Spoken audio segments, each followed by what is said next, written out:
Anna is working through the Communicating on Television manual for her Advanced Communicator Silver Award. The audience, that's you, are to assume the role of the press, and as such have been invited to a press conference about an accident at a local company earlier today.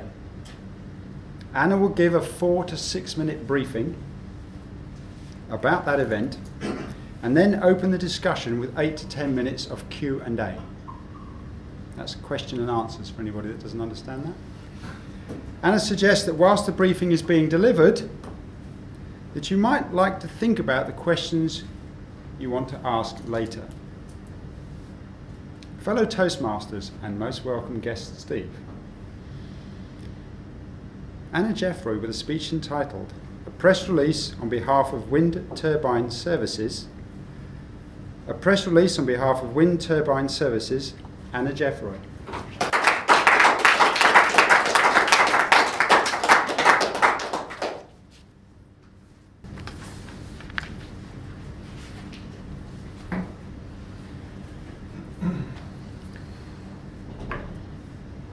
Good evening, ladies and gentlemen of the press.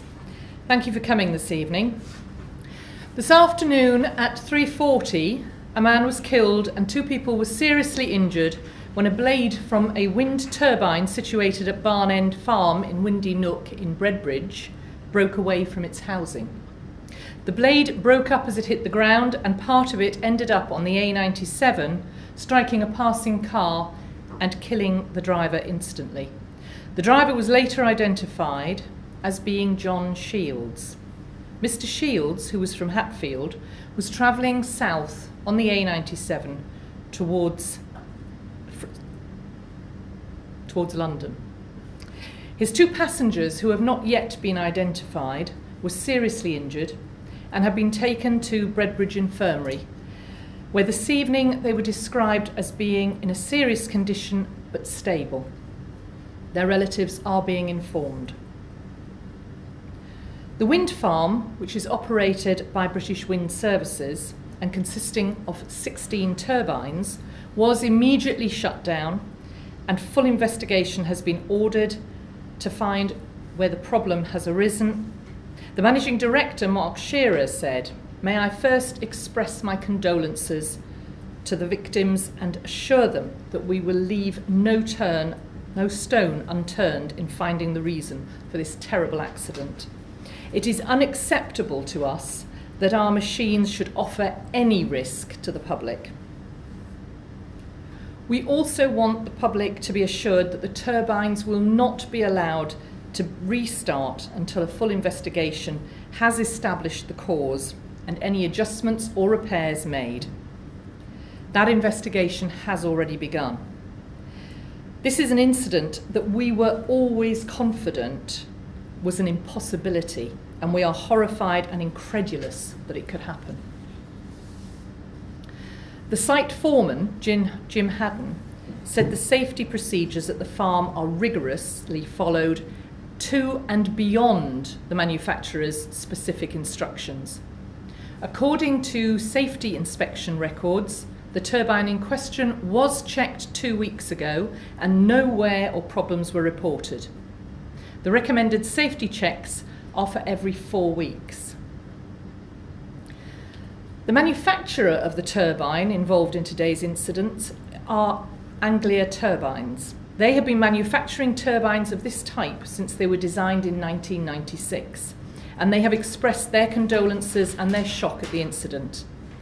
In a statement, George Gilbert, Managing Director, said, "I am shocked and horrified that the incident today could be possible and has ordered a full investigation into the cause of this tragic event.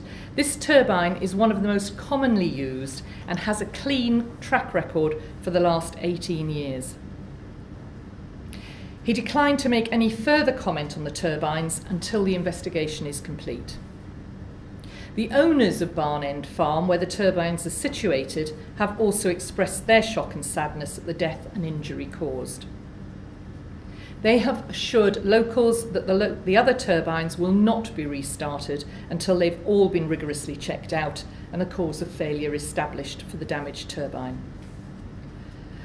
The type of turbine in question has been in use since 1996. There are over 2,000 in operation in the UK at present, and none has shown any signs of this type of failure previously.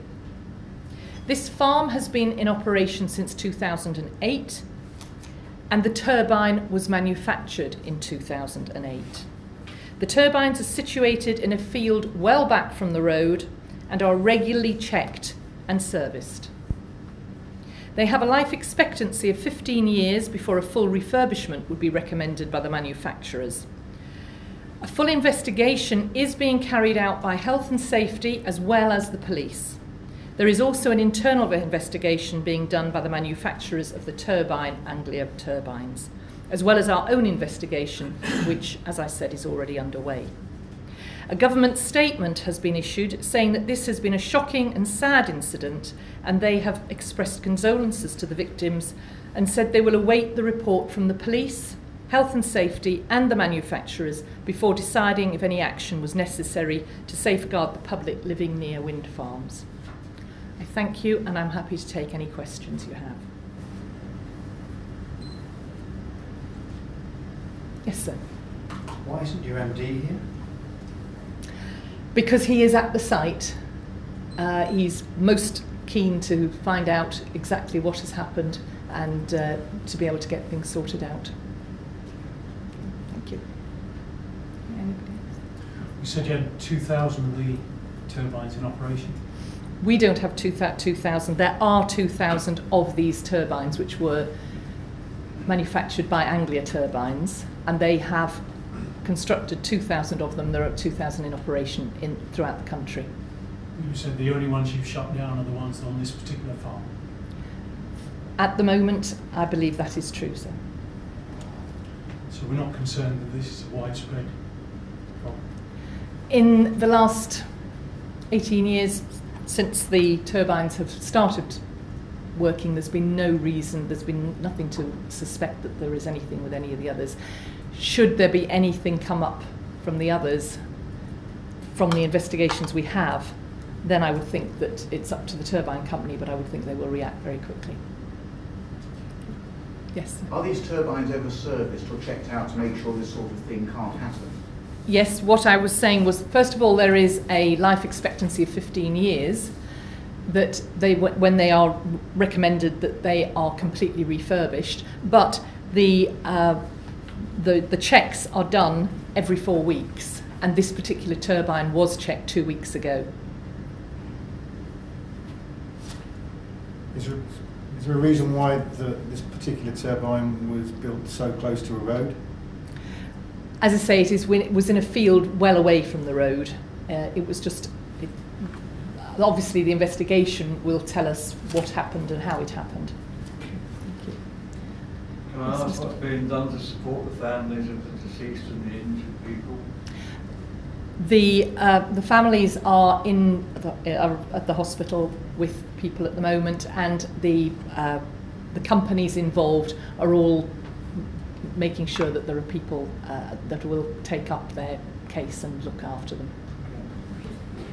I'd like to pick up on my colleague's remark. I've heard a lot of horrified and incredulous and shocked, but what exactly are you doing to help these families? And there's a guy driving down the road and he's suddenly no longer with us. What exactly? What at the moment, our first thing obviously is to make sure to find out what happened. But in the meantime, I agree with you. Our department, obviously we don't have a sort of backup department particularly to do that, but we do have people who are visiting the families and are seeing what we can do to support them in the meantime. So something is happening? Oh, something is happening. Okay. Yes, sir. Can you confirm that some of the reports, some rumours we've heard, is that some of these blades are being made outside the country and they're being used with defective metals? That is something that you would have to take up with Anglia Turbines. As far as we're concerned the blades are made from a composite material. Where they're made, whether it is different to the way they've been made in the past, no idea. But do you not do checks on? We do checks. There are rigorous checks on everything that comes onto our sites. Obviously, until the investigation is complete, then I can't comment on the turbine in question. Okay. There's something a little inaccurate about what you've said about the siting of these turbines. Prior to 2001, legislation states that you must have 400 metres between a turbine and any main road. Now, you're saying that if it meets the legislation, 400 metres, a blade has to travel. How fast must that have been going? That rotor must have been going out of control. There's no way it can travel 400 metres. Do you know the speed that must have been? Somewhere along the line, I think you're breaking the current legislation to hit a main road, a car. I don't believe it, do you? It's not up to me to believe it or not, sir, as it isn't. Are you representing the company? I am representing the company, but we have an investigation in place, and so I'm not in a position to get into any postulation or speculation about what might have happened from that point of view. But you would agree that the physics don't add up if you do comply to Until the legislation. investigation is complete, sir, I wouldn't be able to answer that question. That's one to put out the flag for your magician, isn't it? Okay, if that's all right, I shall call a halt to that, and thank you very much for coming. Well done.